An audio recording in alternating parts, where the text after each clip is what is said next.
드디어 2017-2018 시즌 프리미어 리그가 시작하게 됐습니다. 네.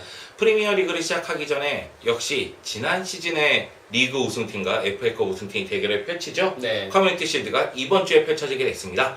지난 시즌 리그 우승팀이 첼시가 리그 우승을 했었죠. 네, FA컵 우승팀이 아스날이었습니다. 네, 그렇기 때문에 이번 커뮤니티 실드는 첼시와 아스날이 대결을 펼치게 됐습니다. 네.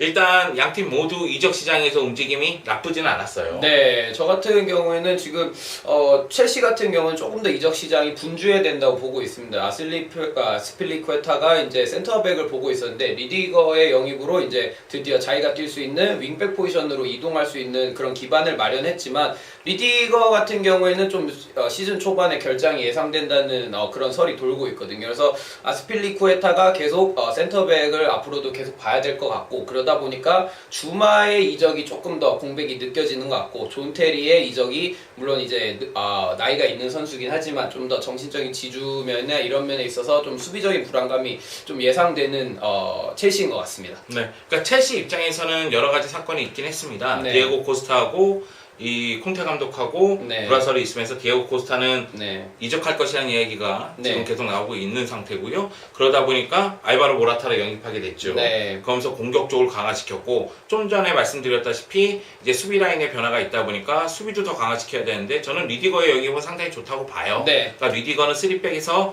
중앙 수비수 역할도 할 수 있고 네. 오른쪽 윙백 역할도 할 수 있습니다. 네. 그렇기 때문에 리디거를 영입함으로 인해서 아스필리쿠에타를 좀 더 다양하게 활용할 수 있다는 점, 그럼 수비 쪽에서 활용할 수 있는 카드가 많아졌다는 얘기가 되고요. 네. 바카요코를 영입함으로 인해서 중원을 더욱더 강화시키게 네. 됐고요. 근데 다만 이번 대결에서는 바카요코라든가 페드로 그리고 네. 에당 아자르가 부상으로 못 나온다는 이야기가 있으니까 네. 전체적으로 공격 쪽이라든가 미드필드에서는 어려움을 겪을 수가 있다. 네. 그리고 아스날은 학수고대하죠. 네. 아주 원했던 그 스트라이커 네. 라카제트를 영입했습니다. 네, 맞습니다. 지금 라카제트가 영입됨으로써 이제 아스날은 공격적인 부분에서 한층 더 업그레이드를 할 수 있었고, 작년에 제가 리그 경기를 보면서 산체스가 고립됐을 때 그 아스날이 굉장히 힘겨워하던 그 모습들이 많이 떠오르더라고요. 그래서 산체스가 이제 거치가 아직은 불투명하기 때문에 어떻게 될지 모르겠지만 조금 더 공격적인 옵션이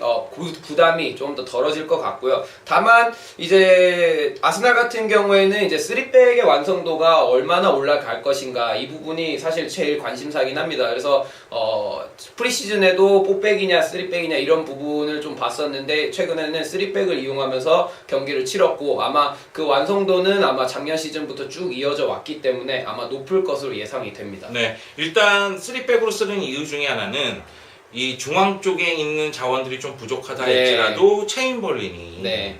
오른쪽 윙백으로서 네. 다시 태어났잖아요. 맞습니다. 네, 가끔씩 이런 느낌이 들어요. 네. 스피드가 뛰어나고 그리고 뭔가 단순한 플레이에 능한 선수들은 네. 윙백으로 변해라. 모제스도 네, 모제스처럼, 그렇고 예, 체인벌린도 그렇죠. 그렇고 예. 네, 이거는 디스가 맞습니다.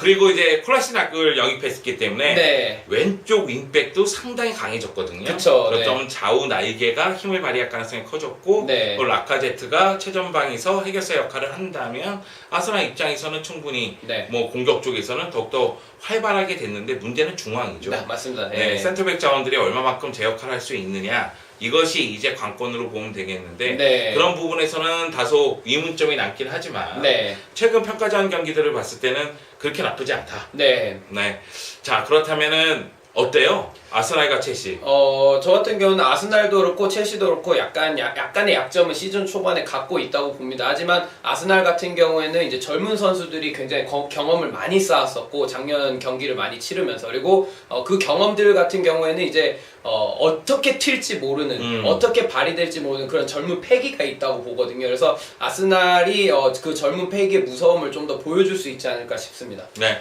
그리고 아스날 같은 경우에는 물론 지금도 부상 선수가 많습니다. 네. 산티카소라, 콜클랭, 네. 가브리엘, 그리고 무스타피도 출전하느냐 마느냐 이야기도 그쵸. 많은 상태인데, 여하튼 이렇게 부상이 많다 할지라도 이미 아스날은 부상이 많은 상태에서 경기를 네. 꾸준히 치러왔기 때문에 맞습니다. 이런 부분에 익숙한 반면에, 첼시 같은 경우에는 새로 영입한 선수라든가 에이스인 아자르라든가 뭐 페드로라든가 이런 선수들이 출전 못할 상황이기 때문에 네. 분명히 경기력에는 영향을 받을 수가 있다. 여기에 이제 최전방에는 디에고 코스타가 아니라 모라타나 네. 아니면은 바추아이가 나오겠죠. 네. 그것도 변수가 될 수는 있다. 네. 이런 것을 좀 생각을 해볼 필요성은 있습니다. 네. 그러면은 누가 승리할 것 같은가요? 저는 아까 말씀드린 대로 젊은 패기의 아스날이 승리할 것 같습니다. 네.